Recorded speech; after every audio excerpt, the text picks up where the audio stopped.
இன்னைக்கு டேவே ஒரு மாதிரி ஃபுல்ஃபில்டாக போச்சுமா. காலைல ஸ்விம்மிங் பூல் போனோம், அப்புறம் நல்லா சாப்பாடு சாப்பிட்டோம்.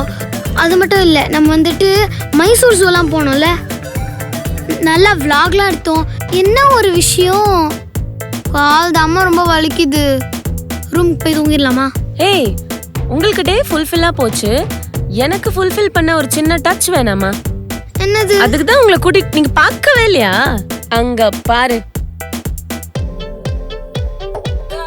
மா, அங்க இருக்குமா கோயில், கால்லாம் வலிக்குதுமா. நீங்க வேணா போயிட்டு வாங்க, நாங்க நிக்கிறேன். சரி வராதீங்க, இந்த கோயில்ல பிரசாதம் சூப்பரா இருக்கும்னு சொன்னாங்க. திங்கிறதுக்குன்னா எங்க வேணாலும் வருவீங்கல்ல.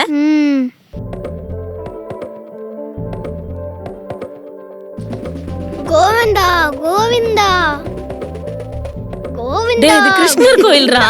பாருங்க, கோவிந்தாவா. ஒரு கோயில் ஃபீலே இல்ல, ஒரு மாதிரி டிஃபரெண்டா இருக்குல்ல. உள்ள போன ஒரு மாதிரி அழகா இருக்கு, மாதிரியே ஃபீல் கொடுக்கும். இஸ்கான் டெம்பிள்னு சொல்வாங்க. புது இஸ்கான் டெம்பிள். புது இஸ்கான் டெம்பிள் கரெக்ட்டா? ஒரு மாதிரி அமைதியா இருக்குல்ல. ஆமா, அமைதியா தான் இருக்கு. எனக்கு வந்து கோயிலுக்கு வந்த மாதிரியே இல்ல, செம்ம அமைதியா இருக்கு. இங்க பாரு, அங்க பாருங்கம்மா, மொட்டை மாடி. இப்படியே வேலை வேலை வேலைன்னு போயிட்டு வீட்ல எல்லா வேலையும் பார்த்துட்டு இந்த மாதிரி திடீர்னு ஒரு பிரேக் எடுத்துட்டு ஹாலிடே வர்றது, ஃபேமிலியோட டைம் ஸ்பெண்ட் பண்றது நல்லா இருக்குல்ல. அதுவும் நம்ம போறதுக்கு முன்னாடி இவ்வளவு செலவு பண்ணோம், ஏன் போனோம் அதெல்லாம் தோணும். நம்ம டாடி நெக்ஸ்ட் டைம் ஊர்ல இருந்து வந்தோடனே அவரையும் கூட்டு போலாம்டா. ஏன் போகணும்லாம் தோணும். ஆனா வந்ததுக்கு அப்புறம்ல, ஐயோ வெக்கேஷன் முடிய போதே, திருப்பி வீட்டுக்கு போகணும், எல்லா வேலையும் பார்க்கணுமே, ஐயோ தோணும். 5 nights 6 days இங்கே இருக்கலாமா? ஆமாமா இருக்கலாம்.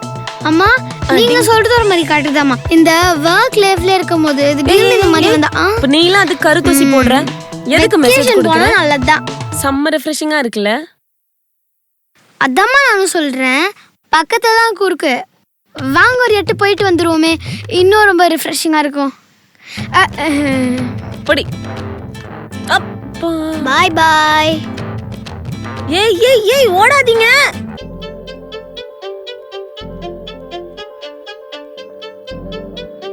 அம்மா, இந்த ஊர் சூப்பரா இருக்குல்ல. நம்ம இங்கே ஒரு இடம் வாங்கி தங்கிடலாமா? வீடு இங்கே வாங்கிடலாமா? ஆமா, இங்க வந்தா சார் டைமுக்கு எழுந்துக்கிறீங்க, டைமுக்கு எல்லா வேலையும் பாக்குறீங்களே, அதனாலயா? ஏண்டா, நீ 4 நாள் ஊர் சுத்துறதுக்கு நான் 4 கோடி ரூபாய் கடன் ஆகணுமா? இந்த ஊர் எவ்வளவு காஸ்ட்லி தெரியுமா? இங்க காஸ்ட் ஆஃப் லிவிங் ரொம்ப அதிகம். நான் சம்பாதிக்கிற சம்பாத்தியத்துக்கு இங்க எல்லாம் வாழ முடியாது. அதுவும் இல்லாம எப்பவுமே சொர்க்கம்னா அது என் சென்னை தான்.